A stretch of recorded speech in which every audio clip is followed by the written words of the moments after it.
أخطاء يقع فيها كثير من الناس في الصلاة وهم لا يعلمون أنها قد تؤدي إلى بطلان صلاتهم أو تجعل صلاتهم لم تكن مقبولة من الله تبارك وتعالى.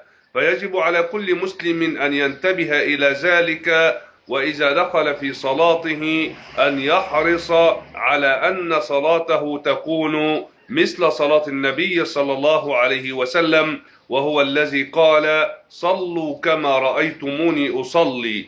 الخطأ الأول من أخطاء المصلين في صلاتهم: نجد كثيرا من المصلين يتلفظون بالنية قبل الصلاة بأن يقول: نويت أن أصلي كذا وكذا، وهذا خطأ ولا يرد عن النبي صلى الله عليه وسلم، ولا ورد عنه أنه قال مثل هذا الكلام. ولكن النبي صلى الله عليه وسلم كان إذا أراد أن يصلي دخل في الصلاة مباشرة، والنية محلها القلب، كما علمنا النبي صلى الله عليه وسلم: إنما الأعمال بالنيات وإنما لكل امرئ ما نوى. فالنية محلها القلب، والتلفظ بالنية في الصلاة بدعة من بدع الصلاة نهانا عنها النبي صلى الله عليه وسلم.